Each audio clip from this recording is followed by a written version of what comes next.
Well, this guitar, I've been building these guitars for 60 years now, and this one's number 939, and it's a nice one made out of nice rosewood and stuff.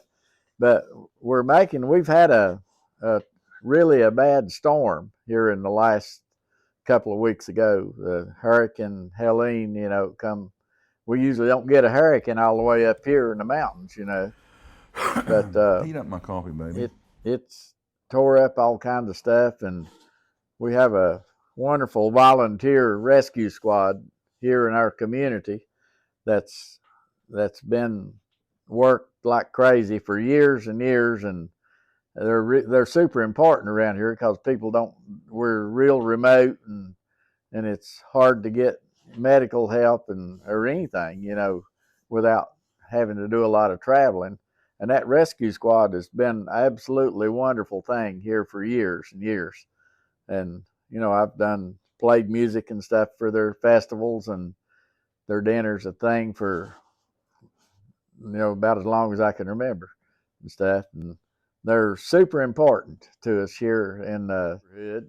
But that storm really made a mess it totally flooded their building down here. And even while that storm was going on, they was out trying to help people, and a lot of people hurt and stuff.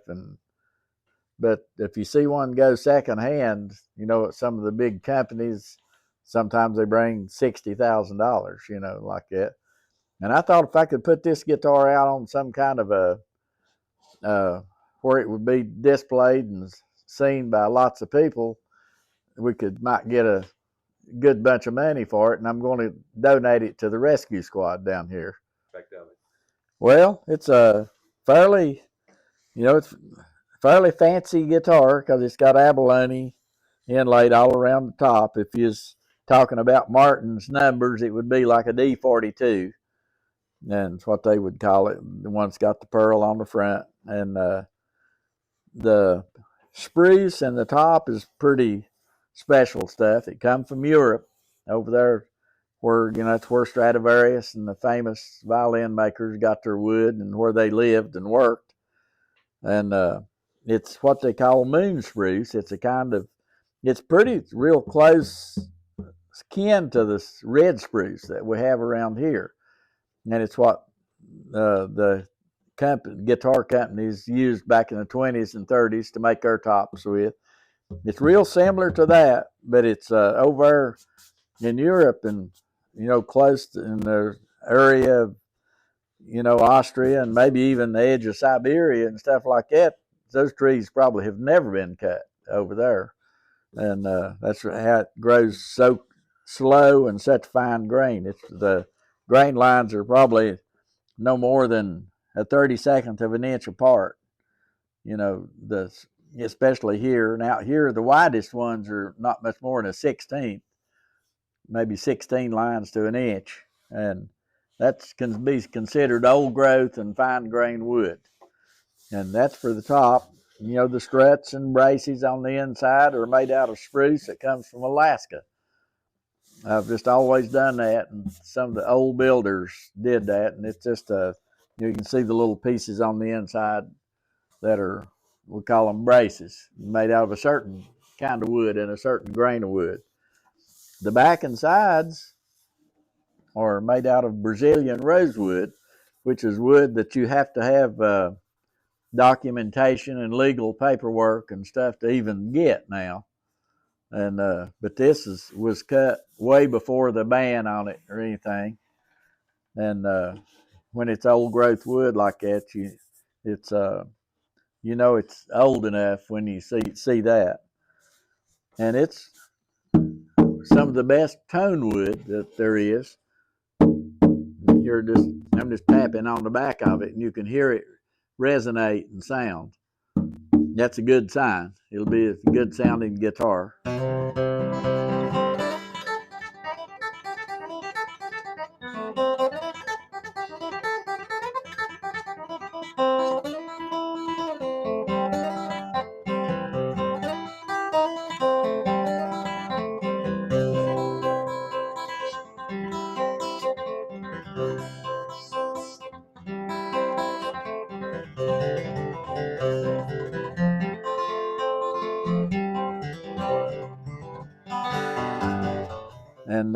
inlay around the top is abalone shells. Comes from, most all of that abalone comes from Pacific Ocean, California places, and it comes out of a seashell about that big around. And nowadays you can buy it, laminated together and in a sheet, but I have to saw it up into little strips that are this wide, like a 1/16 of an inch wide. And you inlay first, when you build this guitar, a little strip of Teflon, which won't glue very good. You get a hold of that and pull it out when you get it inlaid and sanded down. Then you've got this little channel left that you can put the abalone in. And then you super glue it in there and then work it all down. Okay, well, this is the neck that goes to that guitar. I put the wood filler in it, and I still need to stain it. It'll be prettier color, when I do that. Just a rub-on stain makes it a dark brown color. And it's mahogany from Central America. And a little bit unusual piece because it has fiddleback curl figure in it. It'll be sort of stripedy looking when it looks like, they call it fiddleback because it looks like the back of a violin fiddle, The grain goes wavy, and so it's pretty and striped. And the fingerboard is made out of ebony that comes from Africa. The best of it comes from Gabon in Africa. And that's a fairly rare wood, but they've used it for fingerboards for years because it grows that color. It's black, and that's no stain color or anything on it. And it's this black wood, and it's extremely dense, hard wood, which will stand years of finger wear, and where you play on it and all that. And it's a nice piece of rosewood on the peg head up there. David Mathis does most of my inlay work.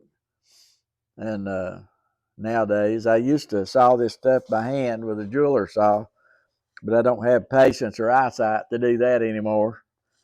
And so David does all that stuff. And this one's sort of extra fancy because it's got a abalone inlay, and it's got a tiny little border of mother of pearl around. Mother of pearl is a different kind of a seashell. It's white and looks what it is, pearly, And the piece there where the name is a piece of mother of pearl, because see, it's white colored, and the abalone has more color. Looks like a rainbow. It's colored pink and green and all sorts of nice colors. This piece of wood comes from a 4x4 to start with, like a big block, and all I use to cut it with is a bandsaw when it comes down to this, to get it down to this shape and size. I rough saw it out with a bandsaw, and then belt sander, just those 6x48 belt sanders I use to shape the most of it. When I get right down to the end, I do quite a bit of work with a pocket knife. And I used to would shape these necks with nothing but a pocket knife because I didn't have anything else. And I guess I got so used to that I still, up here where this little volute thing is, and they're all around in here, and the heel carving down in here, I do all that with a pocket knife, and that, after I get through belt sanding, well, I tell people to send me a note if you want a guitar, and I'll do what I can to get to it. And that's a whole row of them up there that I stick in this old mail case. And whether I'll ever get to them or not, I don't know.